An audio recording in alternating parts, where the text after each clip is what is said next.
Hi guys, welcome back to my channel. So today I wanted to make a quick video on our house buying process. Since I uploaded our house tour video, it's been one of my most asked questions, so I thought I would make a video on it. Before I do want to give you a quick update on the house.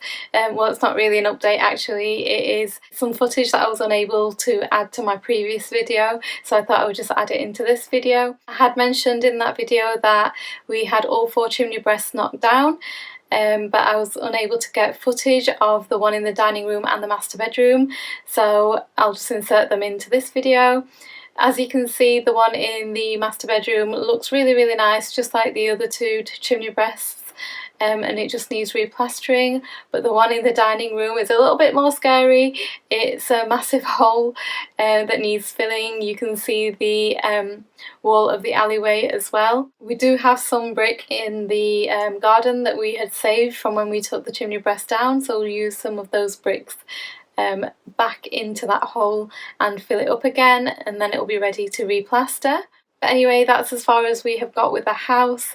The builder hasn't been round since he broke those chimney breasts down because he's working on another project, but he did tell us that was as much as he could do for now. He will finish off with the other project that he's on, and then he'll come and join us and complete our house starting from sort of November.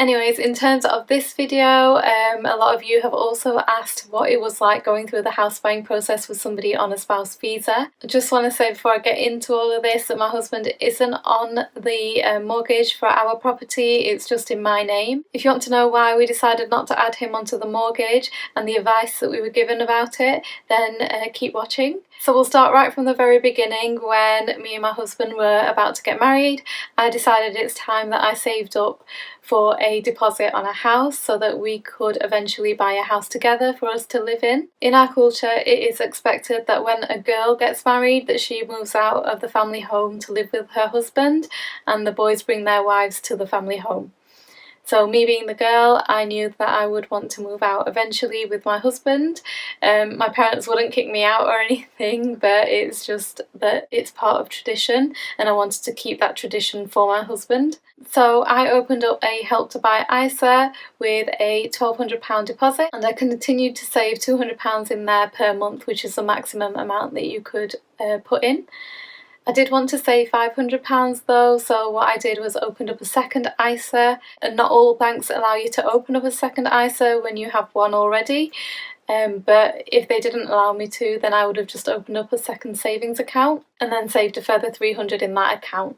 So that's what I did. So in total I was saving up £500 towards a house, and the reason why I chose to save £500 when I could have saved more is because I didn't want to live a life where I was counting my pennies and making sure that I would save most of my money and restrict myself from doing other things.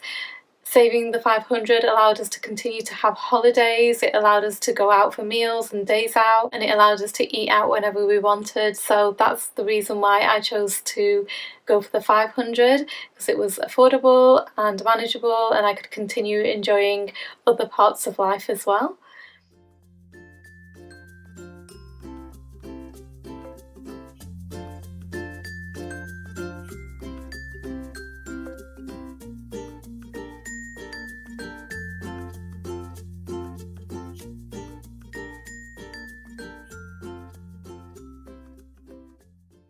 Of course, if I had saved more, then I probably would have got to my end goal a lot quicker than I have done.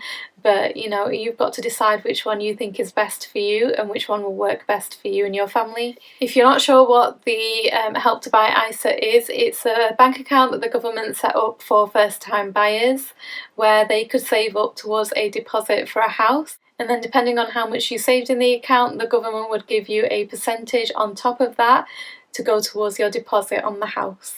the minimum that you would have to save in there is 1,600, and the maximum that you could save in there, well, there isn't a maximum, but the maximum that they would pay out on is 12,000, and the maximum they would pay out is 3,000. So you save 12,000, they give you 3,000, and then you have 15,000 towards a deposit.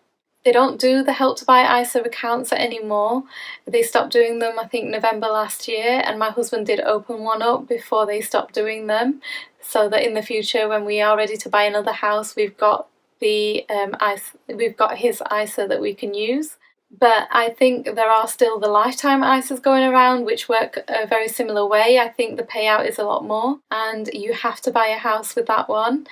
Whereas with the Help to Buy ISA, you don't have to buy a house. You can always just save in it, just because it's a high interest account. With the Lifetime Buy ISA, I think if you don't buy a house with the savings, then there is a penalty. I'm not 100% sure on that, but you can look into it. But anyway, I was saved in these accounts for a couple of years, and I got to an amount where I was happy, and I thought I could use as a 10% deposit towards a house.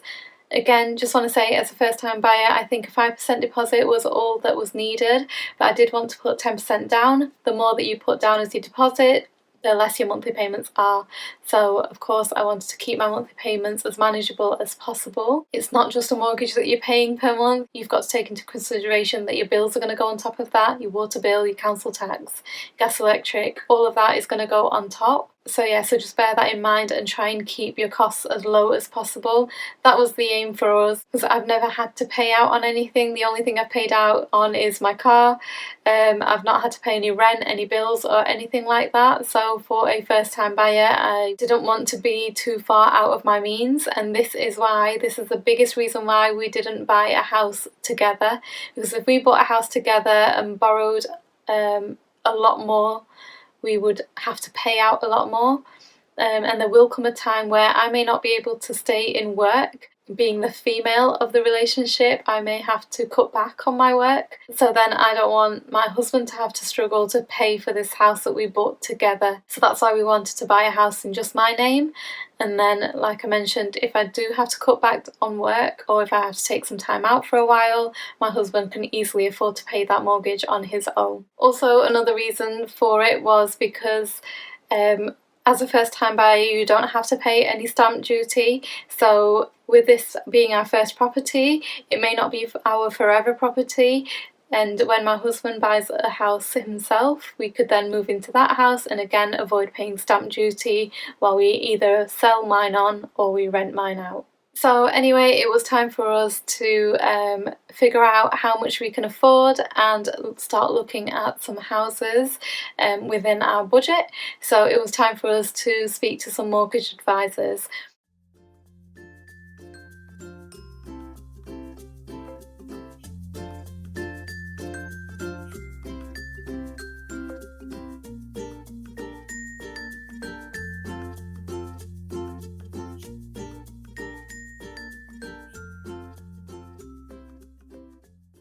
We talked to a total of 5 different mortgage advisors, and I would definitely recommend that you speak to quite a few mortgage advisors to figure out how much you are able to afford, because they all give you a bit of a different amount, and also they all have different fees as well that you have to pay. Some mortgage advisors would take a full upfront cost, some will take half now, half later, and some will take money from the lender rather than from you. And that was the reason why we chose the mortgage advisor that we did, because they were taking money from the bank that was lending to us rather than taking money from us. They probably do add it, the bank probably does add it onto your monthly mortgage, but you know, I'd rather pay that over years than pay it up front, because when you are buying a house, it is a big cost. So what we had to take to the mortgage advisor was 3 months of bank statements, and that's what they use to work out your annual income. We had to take my passport as proof of ID, my driving licence as proof of address. I had to take some asked for a a credit score, so an Experian report or something like that, to see if I had good credit. And then I had to take a statement of my savings account, just so that I could prove that the money was already in the bank account, and they want to know how you got that money. So I could prove that it was coming out of my current account, you know, out of my wage, straight into the savings account, whereas some people may have borrowed the money from their family, or was gifted from their family, or an inheritance. So yeah, you do have to prove how you got that money. 4 out of 5 mortgage advisors gave me roughly the same sort of figure of how much I could borrow. One of them gave me like a really low figure, so I don't know where he pulled that out from, because, you know, 4 out of 5 is a very big difference. Again, 4 out of 5 of them told me that it's probably best that I purchase a property on my own. If I did do that, then I'd have a lower interest rate per month. And then that 5th one told me that I would have to put down a 25% deposit if I wanted to buy a house with my husband. 25% of a deposit is a crazy amount of money, and that definitely wasn't something that we were prepared to do. I'd rather just have the higher interest rate and pay a little bit more per month. So that mortgage advisor was just out of the way. So how they work out how much you can afford to buy is by working out your annual income from your 3 months of wage slips. They then would multiply that by 4.5. All mortgage advisors multiply it by different figures, but usually it's around 4.5. And then your deposit would be on top of that. So say that they worked out your annual income times 4.5 is 180,000, and you had a £20,000 deposit, you could then afford a house of £200,000. So yeah, so that's how you work out how much you could borrow. Also, some mortgage advisors have access to the whole market and some don't. So that's another way of figuring out which mortgage advisor you want to go with. Of course, if they've got access to the whole market, then you have access to better deals. So they're the 2 main reasons why we went for the mortgage advisor that we went for. He had access to the whole market, and he was charging the lender rather than charging me. So yeah, so that's why we went with him. So now that I knew how much I could borrow, it was time to start house viewing. It's really exciting to look at some houses finally. So went on to Zoopla, went on to Rightmove. Rightmove was probably the one that I used the most. But yeah, went on to them, booked appointments for viewings. Some were like open house viewings, some were appointments only, some the estate agent would show you around, and then some the person that lives in the property would show you around. So yeah, lots of different ways of viewing properties. And I had I was really busy with work, of course. I couldn't view any properties on the days that I was at work, because I would work morning to night. So I'd have to send my mum out, my mum, my husband and my dad, I'd have to send them out to view some properties, and anything that they liked I would then go view on my day off. And then of course on all my days off I would have 2 or 3 houses to go and view. From what the mortgage advisors had worked out, I couldn't afford a house in my parents' area, which is a real shame, because that's the area that I grew up in. You know, I haven't really lived in any other area before, and it was the area that, you know, would be my number 1 choice. So I had to look at areas that weren't as nice, and I was open to anywhere in our city, but my parents were quite adamant that they wanted a specific area in our city, which is what we call Bangla Town. A lot of Bengalis live there, so it was a place that they would visit quite often. My dad has family there, and he has a lot of business there as well. So my dad goes to that area every day, and my mum could come up with him to visit us if she wanted. It's just in, you know, a direction that they go in quite often, and it's also on my way to work. Also, I was a bit worried that if we lived in specific areas, it might be a struggle for my husband to go to the shop, because he might get a few racist remarks for his accent. And I know I shouldn't think like that, but there is still racism around. So the area that my parents were talking about seemed to be the best, because I can confidently send him to the shop. and he'd be happy to go because he loves buying food. We also do our halal Asian meat shopping over there, and we can get specific Bengali fish from that area as well, and pan, of course, for my parents. To be able to buy food from his own country is like amazing for him. So it's an area that we go to a lot, we're quite familiar with as well. So of all the other areas, that is you know, a good choice. That is the best of the worst areas, if you like, in our city. So that's the area that we were focusing on. But initially I was open to all sorts of areas, and I didn't realise how small some of the houses were in some of the areas that we were visiting. Even though it's just me and my husband looking to buy a house, and we're a very, very small family, you know, it's just the two of us. I did want, you know, a little bit of space in the house, and the houses that we were looking at were very small really. We were looking at 3-bedroom houses, but they would usually have like a kitchen dining together, and then a separate living room. 3 bedrooms upstairs, but the master bedroom would just about fit a double bed in, and then in the corridor, on the landing, you're just like, you know, you turn all directions and there's a door right in front of you. So we then began to just look at this specific area, and we wouldn't look at any other houses. And you know, the houses didn't come up very often in the area. I don't know about your families, but Bengali families tend not to move once they have settled in an area. It's very rare to find a Bengali person move house.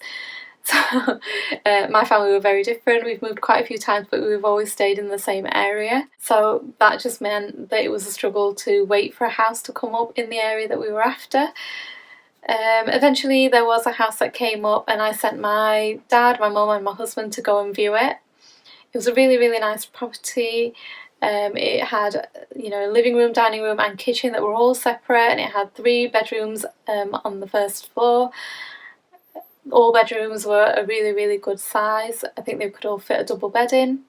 So it was quite a nice large terrace property. They went to go view it, and they had nothing but good things to say about this property.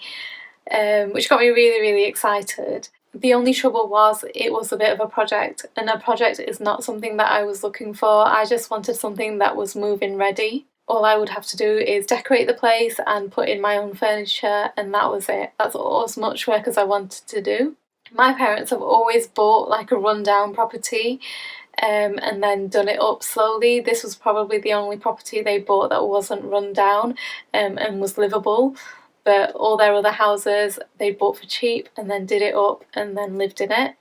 So of course to them this house was fine.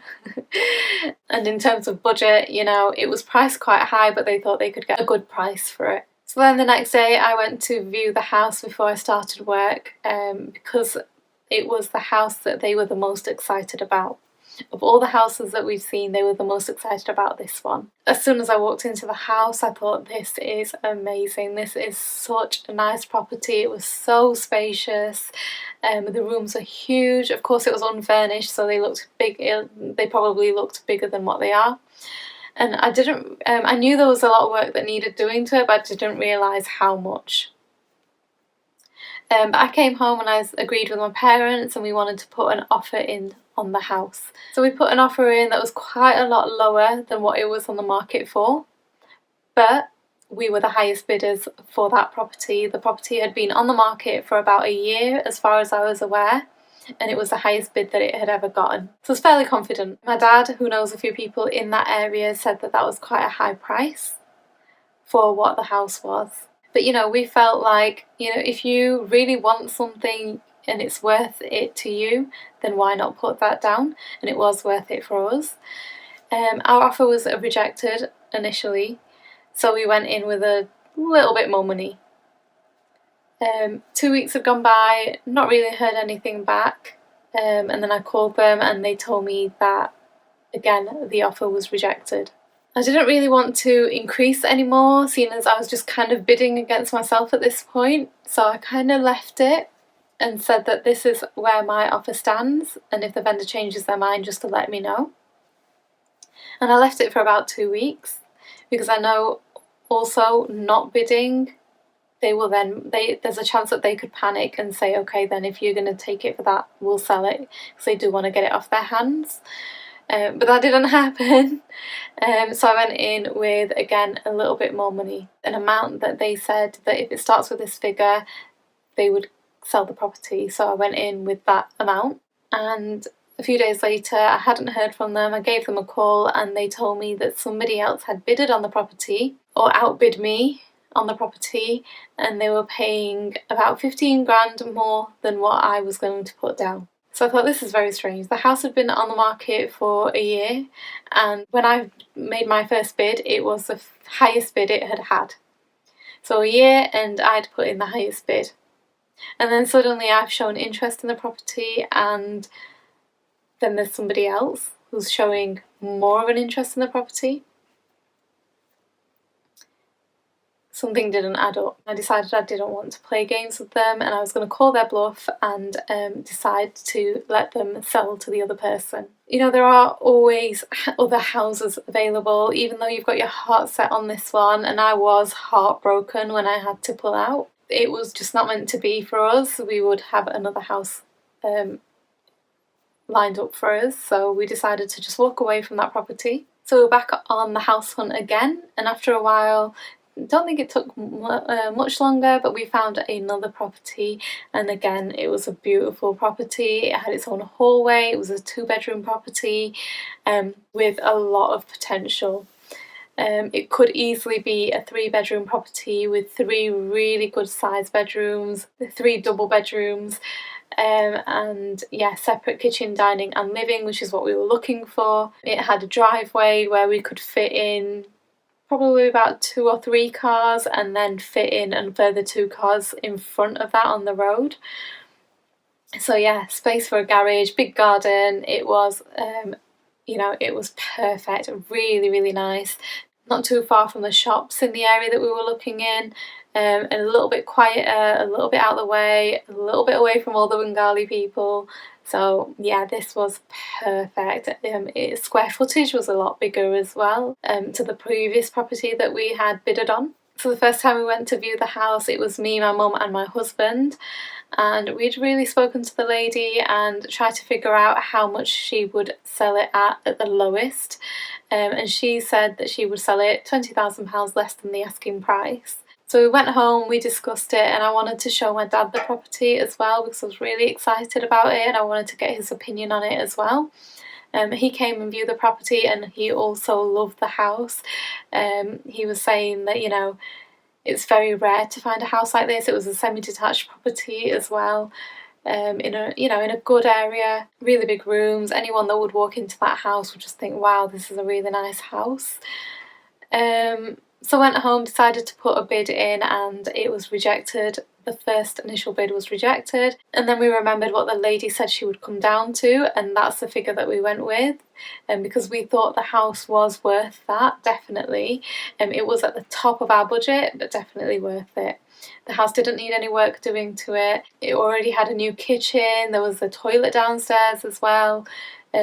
It just needed a little bit of decorating because it was a little bit old-fashioned in some of the rooms, and of course we would have to furnish it as well. But you know, that's stuff that we could save up for. We could continue living with my parents until we could afford to buy, you know, the necessities, and then move into it. That wasn't a problem. It was just a nice house to have. And our offer was accepted. The lady really, really liked us, so she was happy to give it away to us, which was really, really exciting. I couldn't wait for this property, and I, you know, told everyone about it.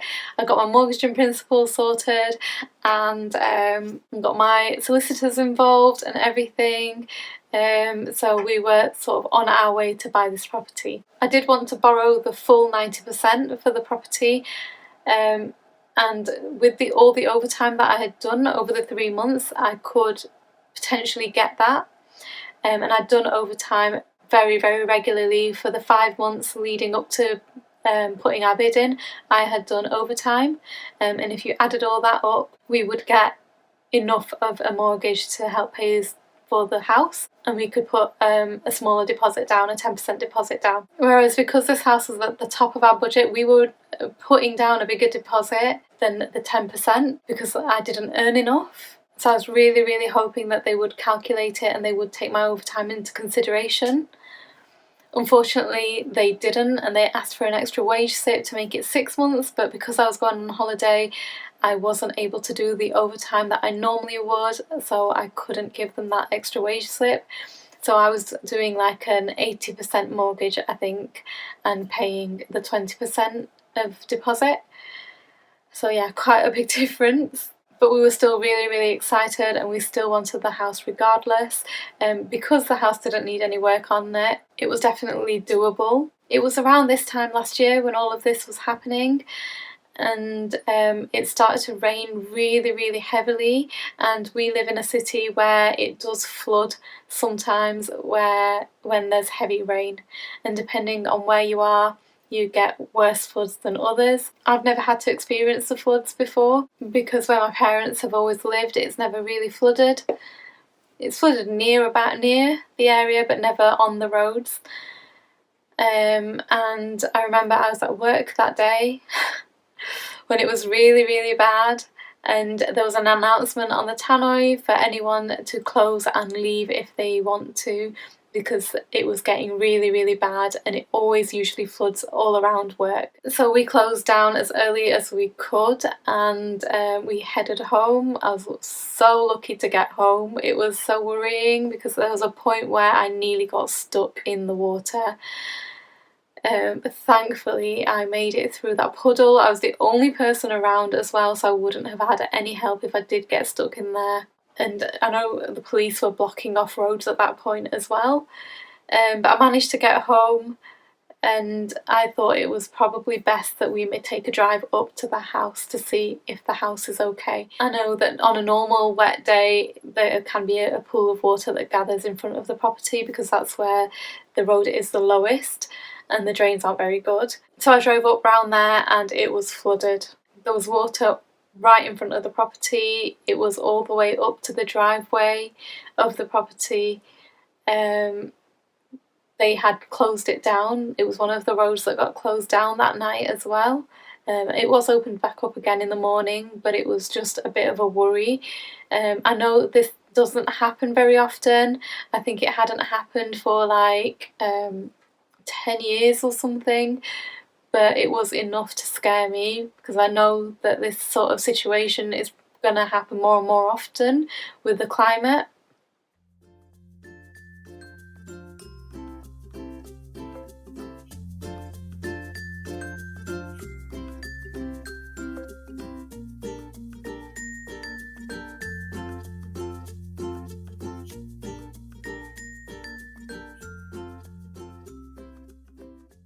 Unfortunately I decided to pull out of that property again, and it was so difficult. Like when you just think when you're getting close you couldn't be any further, you know. So I had to pull out of that property, unfortunately, really reluctantly. But luckily, because we hadn't gone too far with that property, I wasn't obligated to go ahead with it. I wasn't going to be penalised for not going with it in any way or anything like that. So yeah, so I pulled out of that property, heartbroken, honestly, really heartbroken. I told everybody about it. So yeah, we were back on that hunt again, back on the hunt for another property, and I was really struggling to even view houses. I saw that property go back on the market and it had already disappeared within a couple of days, less than a week, because somebody had also fallen in love with it. In the end it sold for a little bit more than what we were going to put in for it, so you know, the lady did better selling to them. But yeah, we were looking every day, again struggling to find another property that we really liked. Eventually we decided to call back the previous property and to give them a tiny bit more because it was still on the market, so we wondered what had happened to it. When we called, they said that the people that were looking at the property hadn't viewed it yet.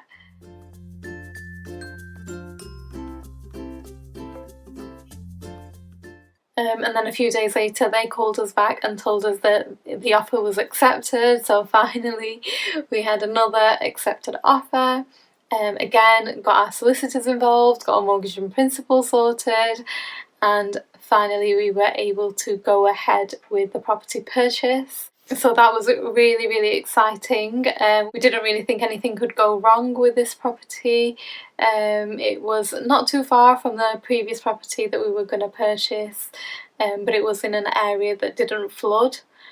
It was a little bit more where the Bengali people were. But after being on that road, I feel like there's a good sense of community around that area, and I feel like people have each other's backs.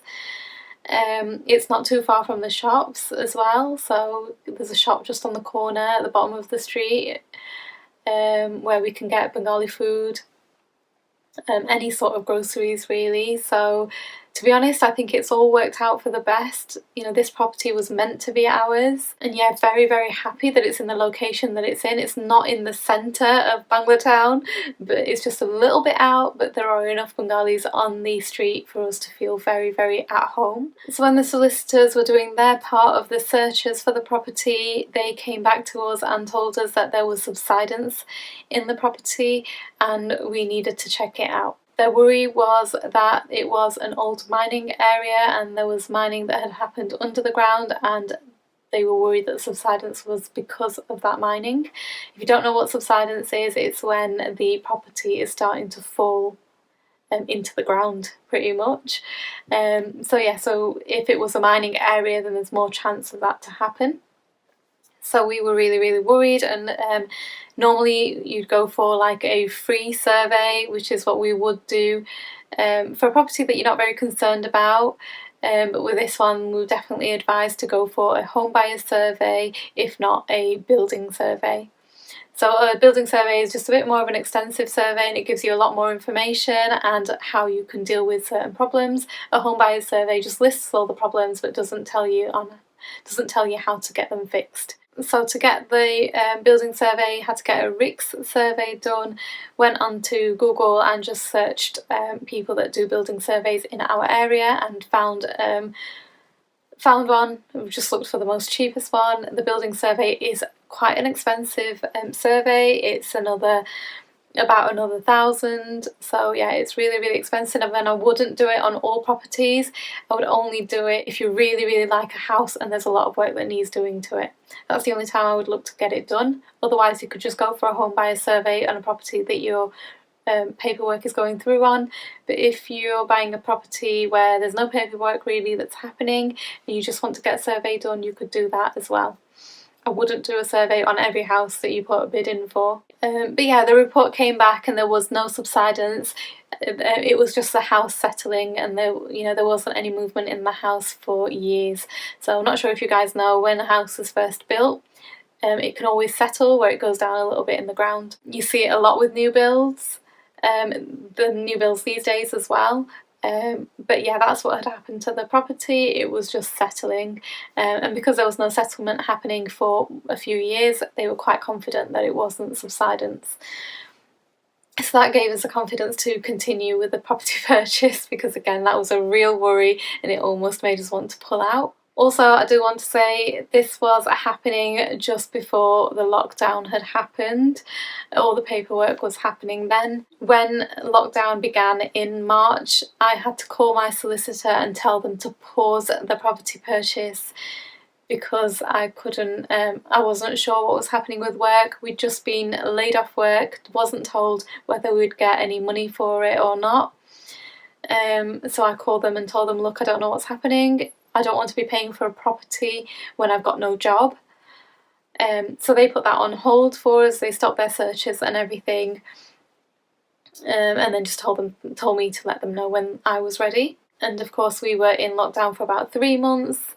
I was being furloughed, but I just wasn't sure whether I had a job to go back to, so I wanted to wait to hear when we were ready to open again before I continued with the property purchase.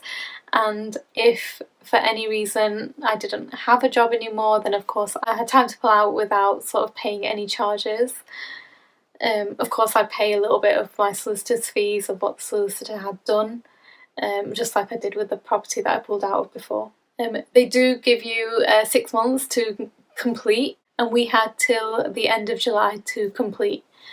So it came to about June when we were told that we would open again soon and we had a job to go back to. So I called up my solicitor and asked them to continue with the property purchase, and they told me that they were very, very short on time. They asked me to see if I could call the lender and ask them for an extension just for about a month on the mortgage, just so that they had enough time to complete and they were confident that the completion could be done. So that's what I did. I called the lender and asked them for an extension on the mortgage, and they said that they couldn't extend the mortgage because it's already been 6 months since our application went in. And it's, 6 months is a really long time. If you can't complete in 6 months, what's another month gonna do? So they said that if I wanted, I could reapply, which they would do another background check on me for, and then I would get a further 6 months to complete. The only issue was, because we would just come out of the pandemic, they were now wanting a 20% deposit, I think it was, instead of the 10% that I was going to put down. And I just thought to myself, if I give them this 20% deposit, I'm not going to have any money left over to do the house up with. So I'd rather just give them the 10% and then have the 10% in my pocket so that I can do the house with.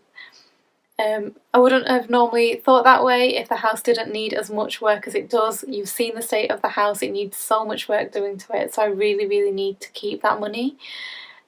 So I just thought, forget it, I'm going to try and push to complete by the 31st of July, and then once that completion is done, I'll still have some money left over to do the house with. So my solicitors did a fantastic job just to make sure that we completed on the last day that the mortgage offer would run out, and thankfully they got it all done, so I'm really, really grateful for that. But anyway guys, thank you so much for watching this video. I know it's a really, really long one, but I just wanted to make sure that I got everything in there because it might help some of you guys who are also wanting to get on the property ladder.